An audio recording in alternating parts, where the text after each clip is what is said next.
So if I'm understanding this correctly, Donald Trump, President-elect Trump, has said that, just jokingly, it's just a joke, bro, that Canada should be America's 51st state.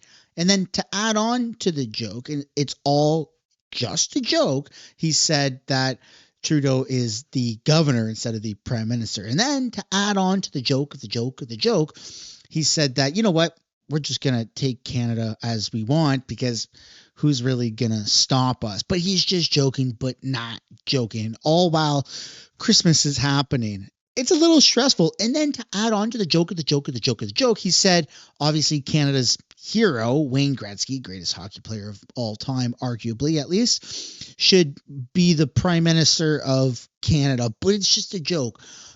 But is it? There's a lot going on. So we're going to be taking a look at that second. First, we're going to do basically a recap of everything that's happened in Canadian politics. It's only going to take a handful of minutes, catch up to speed for all of 2024 because we're just about to cross into 2025. And that's going to make sense for the second part, which is Trump joking about acquiring Canada, but not joking, but kind of joking. And then we're going to take a look, if we have time, at some remarks that Pierre Poilievre has said in a very recent interview.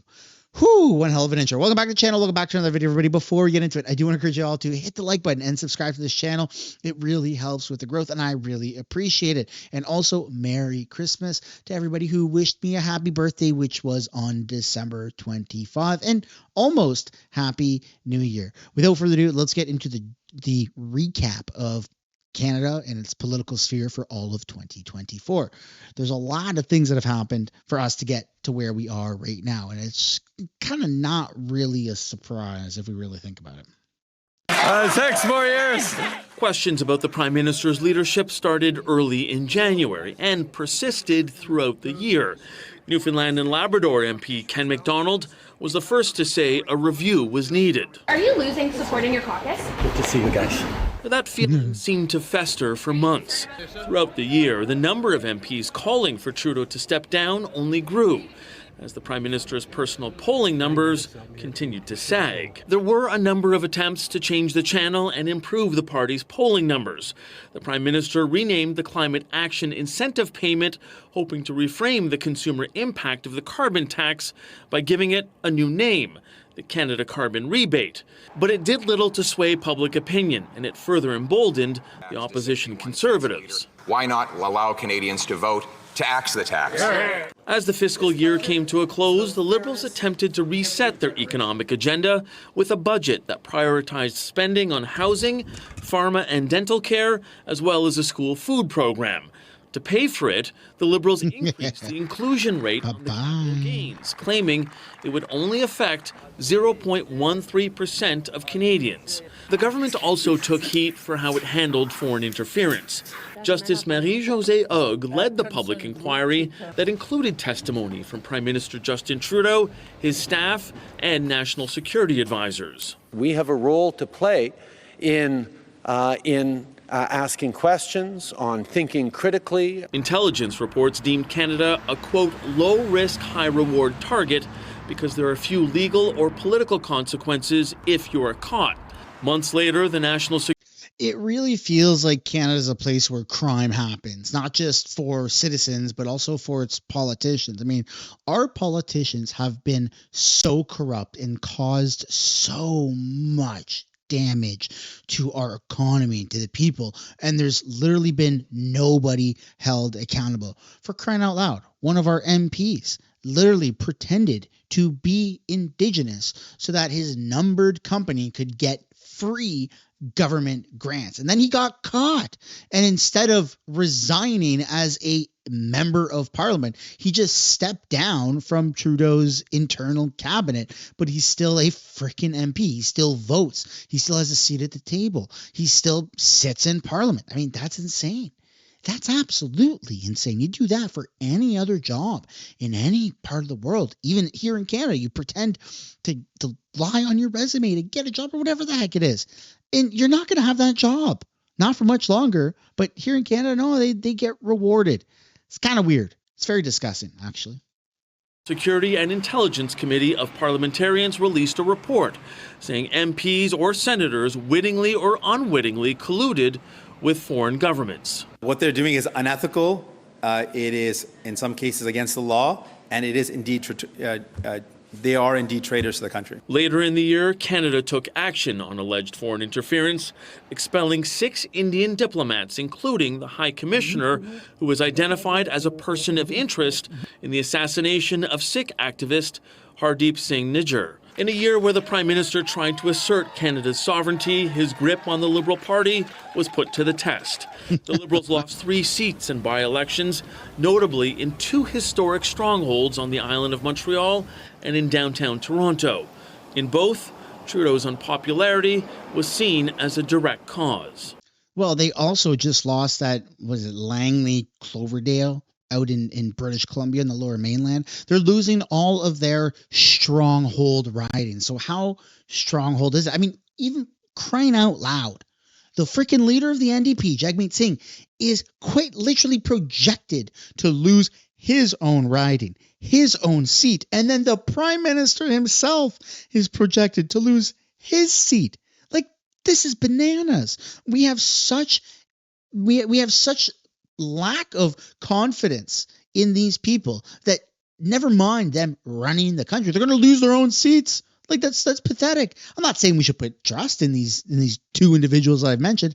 Absolutely not. But if your popularity comes that low, you should just automatically get ejected. Like, we can't stand 10 more months of Justin Trudeau. We cannot. Our economy will be ruined. We'll be in a multi-trillion cajillion deficit. They are ruining this country, ruining people, ruining the morale, and it's not good, and people are fed up. I've ripped up the supply and confidence agreement. Seeing their alliance as a potential liability, Jagmeet Singh withdrew the NDP from the 2-year-old supply and confidence agreement, meaning the Liberals could no longer count on their support. It further fueled speculation that Trudeau should step down, even as he appointed Mark Carney as an economic advisor at a caucus retreat in Nanaimo, BC. Despite that, the chaos in caucus continued, with some MPs even openly demanding a secret ballot vote to oust the Prime Minister. Oral questions. Further compounding matters, the Conservatives continued a filibuster in the House of Commons as the Liberals refused to hand over documents related to a now-defunct Green Tech Fund. It paralyzed Parliament and forced the Liberals to negotiate with opposition parties to pass the 2-month GST holiday, while a plan to give $250 checks to working Canadians remains in limbo. Chrystia Freeland. Yeah, I mean, if you had the option, wouldn't you rather return your $250 GST rebate and then get an election called immediately? I feel like most people, like 99% of people, would absolutely be willing to do something like that. This is crazy. A temporary tax relief. I've never heard of that. I didn't even know that was possible. That seems almost sadistic. I understand in the event of a catastrophic natural disaster like a hurricane or tornado, a tsunami, something that causes huge damage to a specific area and ruins a place, providing relief, like financial relief or tax incentives, like we're not going to tax you on certain things, right? In that area, that makes sense. That makes sense until it's rebuilt and until people can go back to normal. Like, that makes sense in that particular instance. But 2 months, 60 days of no GST, that's such a big inconvenience too from the tax side. Like, I don't know if you've ever spoken to an accountant about this. I have. And it's a nightmare. Like, it's an absolute nightmare because somebody has to come in and within their computer programs remove the GST for 60 days and then bring them back in to do it all over again. Then you got to talk to all the businesses, and it's just nuts. I mean, it sounds simple. The way I'm describing it does not do it justice, but do me a favor. If you don't believe me, call your local accountant, call H&R Block or your local mom pa accountant, and they'll tell you this is a mental thing that the government is doing. And that's just from an accountant perspective. Never mind the fact that they're doing this in a grocery store. This is misleading on its own. Bro, there's like no GST on groceries anyways? Why are they walking around a grocery store going, we're cutting the GST? Okay, you saved me 15 cents. Like, congratulations, hoorah. That's not really relief, buddy. Had stood by those proposals, but after being told she'd be replaced as finance minister, she released a stunning resignation letter where she criticized the prime minister for costly political gimmicks. She quit as finance minister the same day she was scheduled to deliver the fall economic statement. I'm happy to be with my family. Her departure reignited calls for the prime minister to step down, with even more Liberal MPs publicly asking Trudeau to walk away. We're not united. There's still a number of our members who feel we need a change in leadership. I'm one of those. All the while, the threat of 25% tariffs on all Canadian goods going into the U.S. continued to hang over the prime minister. President-elect Donald Trump made the threat on social media shortly after winning the American election. Hoping to convince him to change course, the Prime Minister, Dominic LeBlanc, and advisors flew down to Mar-a-Lago. It was there that Trump mused if Canada's economy cannot survive without being subsidized by the U.S., then perhaps Canada should become the 51st state. Following Freeland's departure, Trudeau announced a cabinet shuffle at the end of that same week. 4 ministers were reassigned and 8 backbenchers were promoted into cabinet.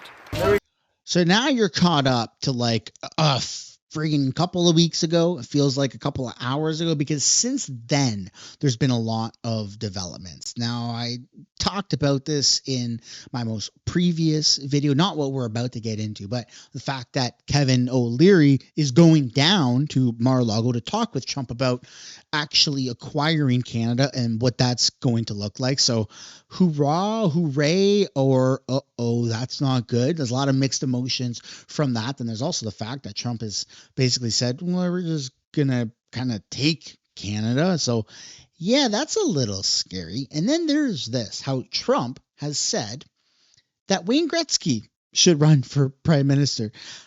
I mean, is that even a good idea? Is that not a good idea? I don't know. I like Pierre. He seems to know how to finesse his way through politics, through debates, and has some pretty good policies.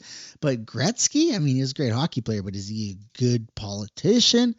I don't know. But let's take a look at this video. U.S. President-elect Donald Trump is talking about Canada again. His latest stunt has him urging a national sports icon to run for prime minister. CBC's Megan Fitzpatrick is covering this story for us today in Washington. Okay, another day, another story out of Washington there. Megan, who is Trump promoting for prime minister?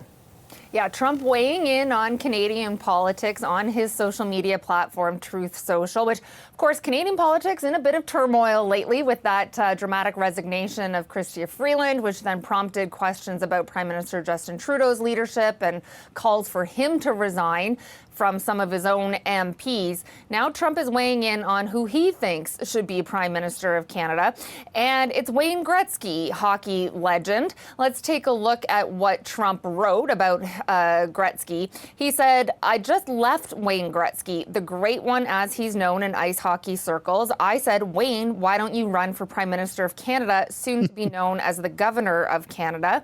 You would win easily. You wouldn't even have to campaign." Trump writing that Gretzky has no interest in this, but I think the people of Canada should start a draft Wayne Gretzky movement.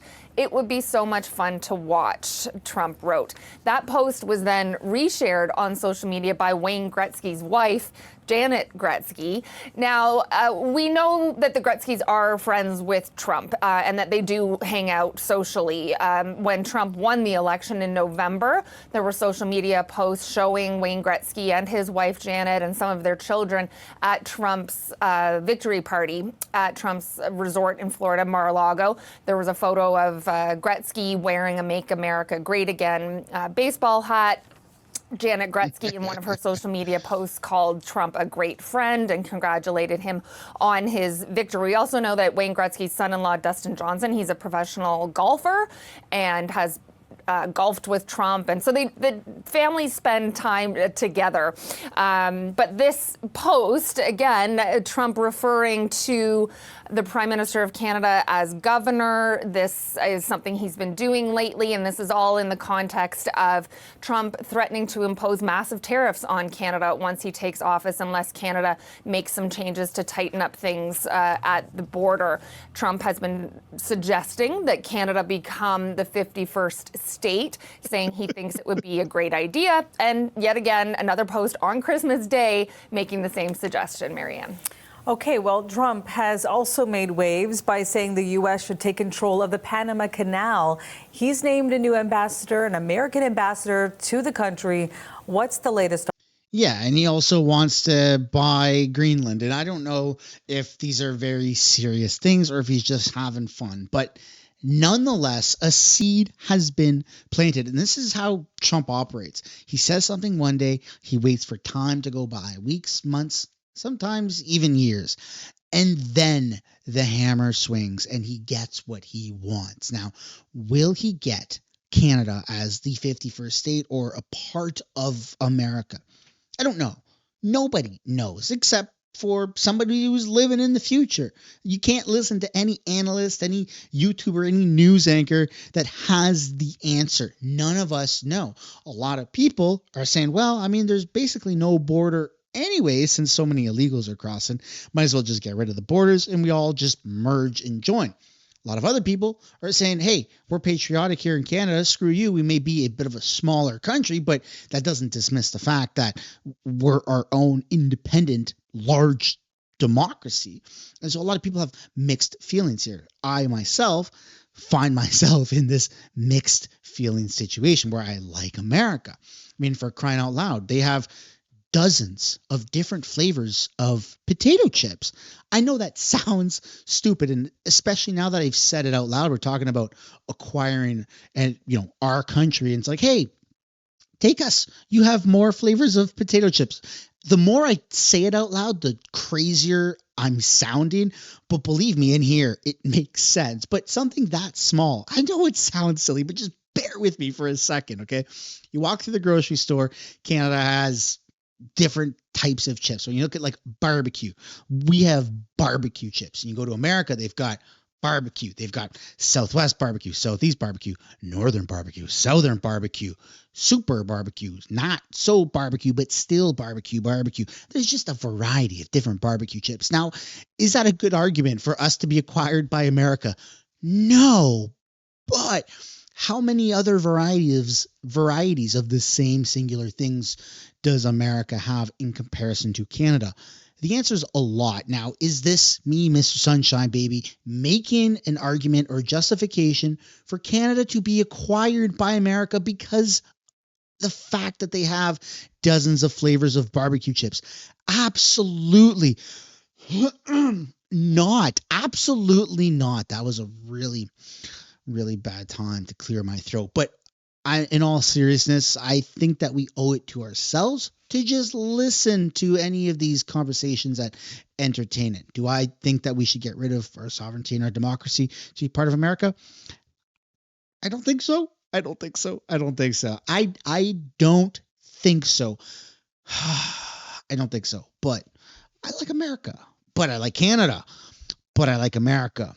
But I like Canada as well. And they got a lot of different types of chips. I'm just kidding. I'm being funny. I'm trying to be funny, folks. But one thing about that video that we just saw that just got thrown out there and then moved on over was the fact that Gretzky's wife has talked about this publicly. Not direct statements, but indirectly by sharing the post on social media. And that's kind of what I want to pull up this article for. Wayne Gretzky's wife shares post floating NHL legend as Canadian Prime Minister.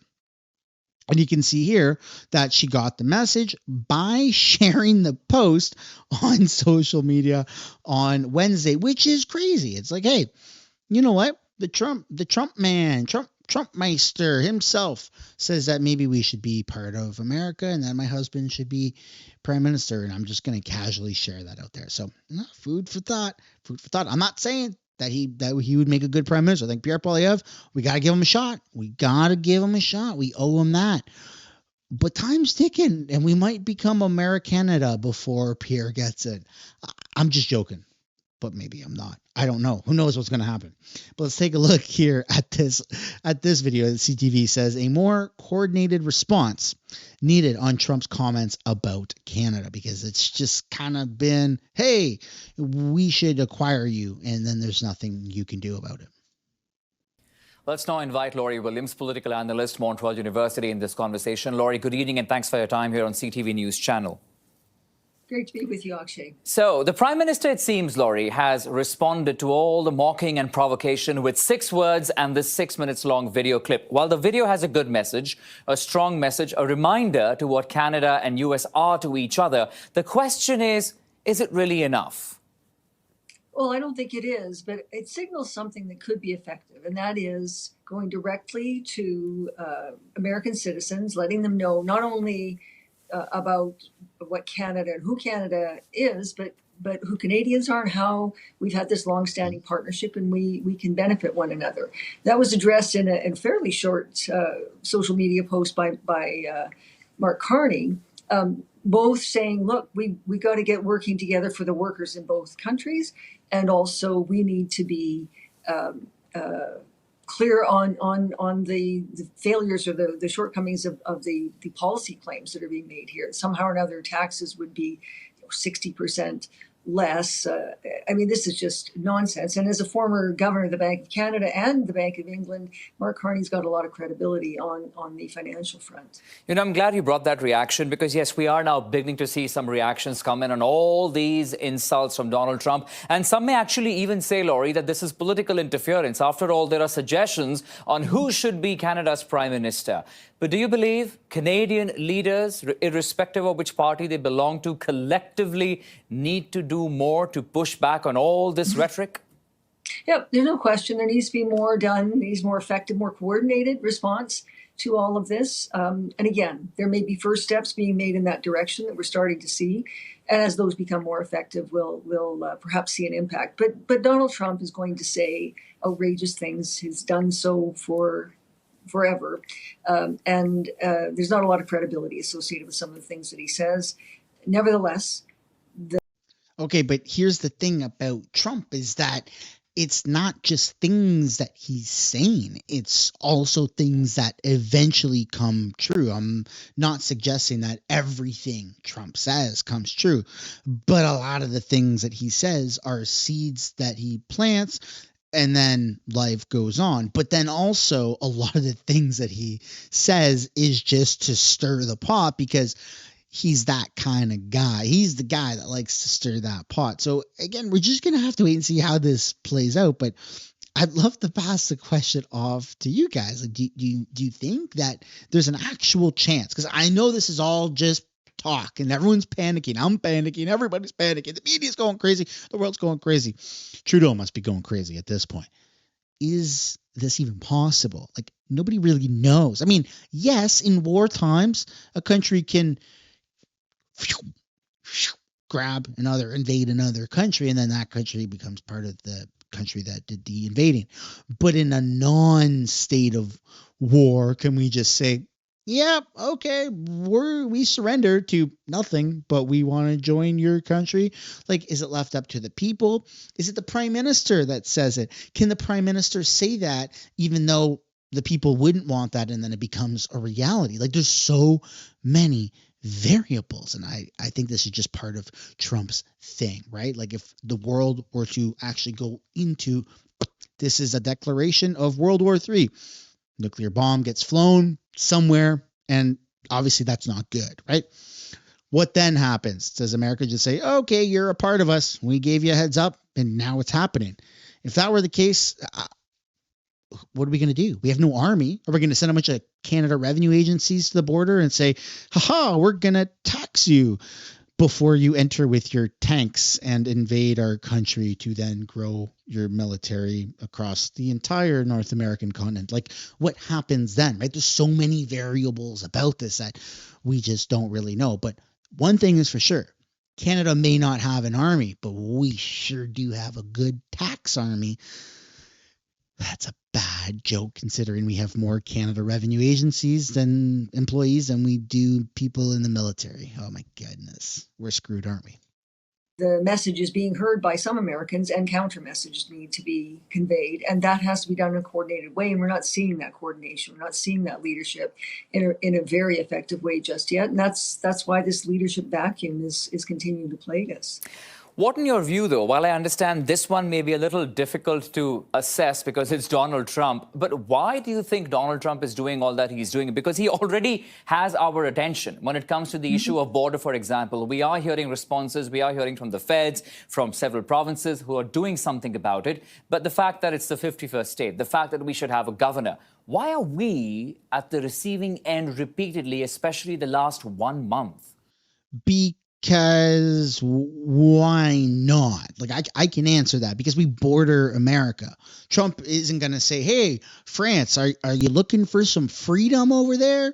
That's just a long way to go. You got to travel across an ocean, and this is very logistically complicated. Also, between Trump and Trudeau, it just kind of makes sense for Trump to pick on Trudeau that way and then turn Canadians against Trudeau even more because this is, again, the thing that Trump likes to do, stir the pot. He knows Trudeau's out.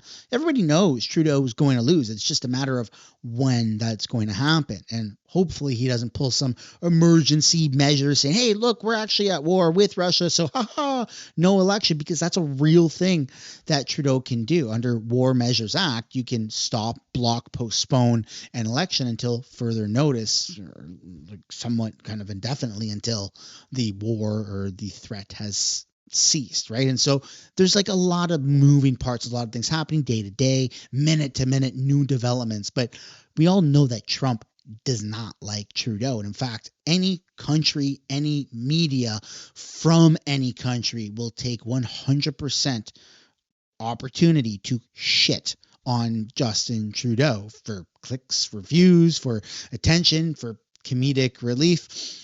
Mostly for comedic relief. So is that why Trump is doing that? I don't think so. I don't think it's 100% for comedic relief. I think that it's like what I said before, and I'll continue saying it until we actually get some concrete evidence that proves otherwise. I think he's planting a seed. I think eventually he's trying to future-proof himself a little bit in case he ever needs to pivot into quite literally taking over Canada, whether it's some emergency measures like a nuclear warfare or World War III gets officially declared, like everybody's on the same page. It's, all bets are off, no more anything. We're just all out war. In that case, yeah, America could absolutely probably do that. At least Canada can't stop it. So I think it's just planting a seed and future-proofing himself. But that's my opinion. I would love to know yours. But let's see what the professionals have got to say. Well, I think it's getting some attention, the kind of attention that Donald Trump wants. And of course, that's his primary focus. So he wants the attention. He's made comments about Greenland, about Panama, and so forth. It's the sort of thing that he engages in. And again, responses from anybody in Canada or in the United States, for that matter, are unlikely to make much difference. A much better approach is to appeal to the people and the things that make a difference to him. So if this starts to have an impact on jobs or the interests of Americans, if it has an impact on the stock market, if he's hearing directly from advisors about this sort of thing, then he may respond. But Donald Trump likes to call people names, likes to say outrageous things, and he does it because it gets attention, and that's his primary focus. Yeah, attention. Much more.